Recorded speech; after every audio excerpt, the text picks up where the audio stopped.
Assalamualaikum warahmatullahi wabarakatuh. Pada kesempatan kali ini akan dilakukan presentasi terkait laporan proyek modul praktikum perancangan sistem logistik dari kelompok 1. Sebelumnya perkenalkan anggota kelompok 1 yaitu saya sendiri Haura Putri, 2 adalah Zafira, 3 Feria Devina Madea, 4 Soraya Salman Zahira, 5 Gina Afifah, 6 Fadli Atmajaya, dan 7 Ilham Alfitrah.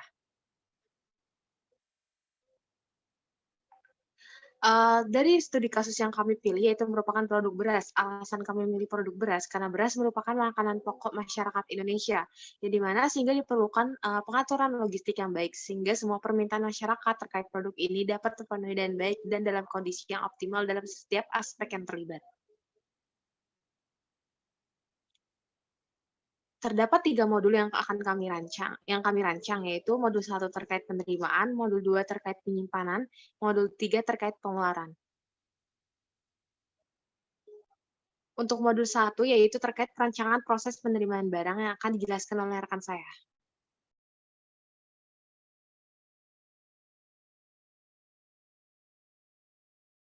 Baik, pada lembar kegiatan praktikum untuk modul 1 berisikan CPMK yang dapat dilihat di slide, beserta referensi yang digunakan untuk pelaksanaan praktikum. Selanjutnya untuk jumlah pertemuan, untuk topik 1 dilakukan sebanyak 2 kali, dan topik 2 dilakukan sebanyak 2 kali. Untuk minggu pertama, kegiatan yang dilakukan yaitu untuk menentukan aktivitas kegiatan pada saat penerimaan barang di gudang. Yang kedua, menerapkan prosedur RFID. Yang ketiga, analisis penggunaan RFID pada proses penerimaan barang di gudang. Untuk minggu 2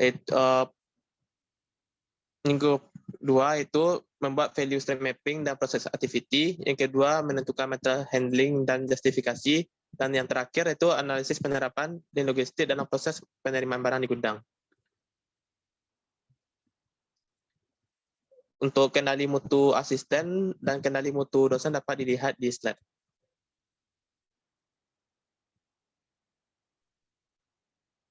Baik, selanjutnya yaitu hasil uji modul.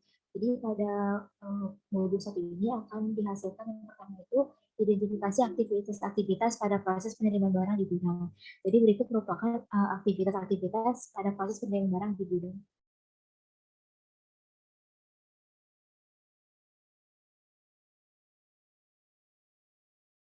Selanjutnya, dari aktivitas tersebut dibuat value stream mapping dan proses activity mapping. Jadi berikut merupakan value stream mapping untuk proses penerimaan barang di gudang. Berikut merupakan proses activity mapping dari proses penerimaan barang di gudang. Selanjutnya, dalam rangka penerapan lean logistik, dari aktivitas-aktivitas tersebut diidentifikasi waste atau pemborosan yang ada. Berikut merupakan identifikasi waste-nya. Selanjutnya yaitu rancangan aktivitas pada proses penerimaan barang setelah dieliminasi waste yang ada dan juga menerapkan teknologi RFID.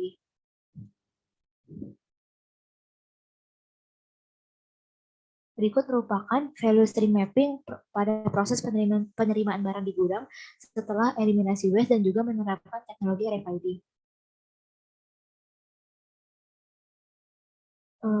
Berikut merupakan rancangan proses activity mapping setelah dilakukan eliminasi waste dan juga setelah diterapkannya teknologi RFID.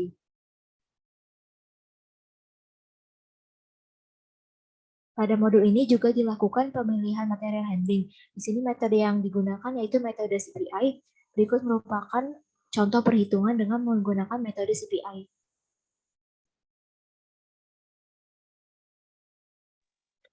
Baik, selanjutnya yaitu terkait modul 2 yang dimana terkait perancangan proses penyimpanan barang.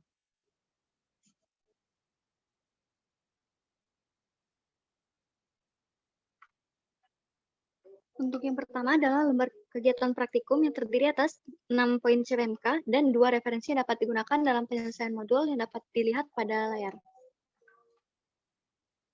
Selanjutnya, terdapat kendali mutu asisten serta kendali mutu dosen dalam pelaksanaan modul 2 ini. Yang mana untuk kendali mutu asisten terdapat 5 poin dan kendali mutu dosen terdapat 7 poin yang dapat dilihat pada layar.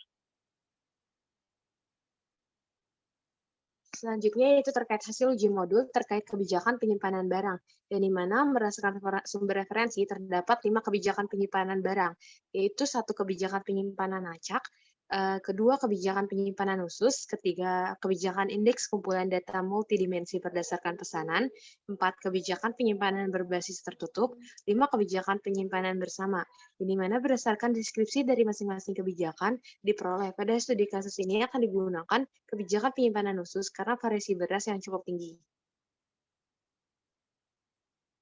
Selanjutnya yaitu terkait hasil uji modul alternatif penyimpanan. Berdasarkan sumber referensi menurut Donald B. George dalam buku Manajemen Logistik, terdapat beberapa alternatif tipe gudang, yaitu gudang swasta yang merupakan gudang milik pribadi, gudang umum yang merupakan gudang di mana di dalamnya itu terdapat beberapa produk atau gudang bersama, dan ketiga yaitu gudang kombinasi yang merupakan kombinasi antara gudang swasta dan gudang umum. Pada studi kasus digunakan gudang swasta atau gudang pribadi milik sendiri. Hal ini dinilai cocok karena produknya sendiri tidak membutuhkan ruang penyimpanan besar, karena beras sendiri merupakan produk yang menjadi kebutuhan pokok masyarakat Indonesia, sehingga perputaran masuk dan keluarnya tinggi dan seimbang. Selanjutnya, kita akan melakukan peramalan atau forecasting terhadap demand dari beberapa jenis produk berasnya. Yang dilakukan adalah agregasi, forecasting, lalu memilih metode terbaik, lalu melakukan disagregasi. Untuk melakukan agregasi, kita melakukan sebagai contoh adalah menggunakan biaya sebagai faktor penyamannya. Berikut merupakan plot data hasil agregasi yang akan digunakan untuk memilih metode forecasting terbaik. Pada contoh ini, kami menggunakan metode regresi linear dan kuadratik. Lalu dicari untuk error dari kedua metode tersebut, mana error yang paling kecil, maka itulah metode terpilih. Lalu lakukan disagregasi untuk menentukan jumlah demand yang akan pada masa yang akan datang. Pada hasil uji kapasitas gudang, hasil disagregasi tadi digunakan untuk menentukan kapasitas penyimpanan yang bisa dibuat oleh gudang, dan kapasitas gudang yang tersedia yaitu 2.000 karung beras dengan ukuran 10 kg. Metode yang digunakan yaitu AWW, algoritma Wagner-Witten. Berikut contoh perhitungan untuk kapasitas yang dapat ditampung oleh gudang, dan di sini tidak ada yang melebihi kapasitas yang tersedia. Selanjutnya yaitu contoh untuk yang melebihi dari kapasitas. Di sini ditandai dengan di blok dengan warna abu-abu lebih pekat. Contohnya ini kapasitasnya 250, dan di sini ada yang melebihi. Selanjutnya, dapat dilakukan perhitungan AWW seperti biasa untuk mengetahui biaya-biaya yang akan dikeluarkan seperti biaya simpan dan lain-lain. Selanjutnya untuk media pengepakan di sini menggunakan konsep green logistik, yaitu contohnya karung goni beras, dan dicari keuntungan terhadap karung tersebut serta bobot dan isinya. Dan dilakukan uji yaitu uji tarik.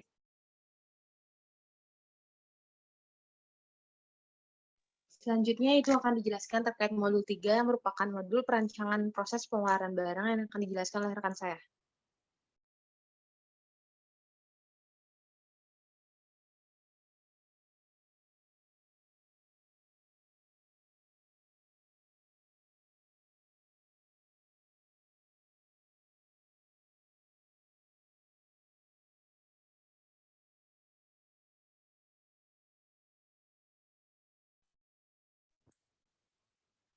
Gambar kegiatan praktikum. Di sini CMPK untuk mahasiswa ada 1 mahasiswa mampu menerapkan penggunaan RFID dalam konteks pengelolaan barang. Next.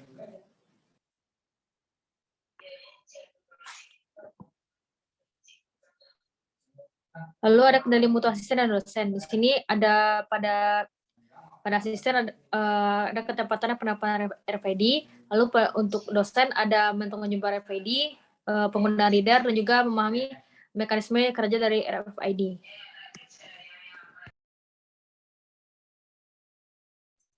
Baiklah, berikut ini adalah output dari modul praktik hasil uji modul pada modul 3, yaitu value stream mapping proses pengeluaran barang dengan menggunakan teknologi RFID.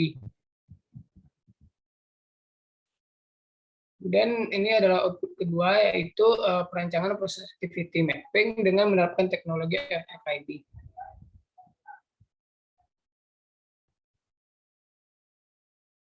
Sekian presentasi dari kelompok 1. Mohon maaf apabila ada kesalahan kata. Wassalamualaikum warahmatullahi wabarakatuh.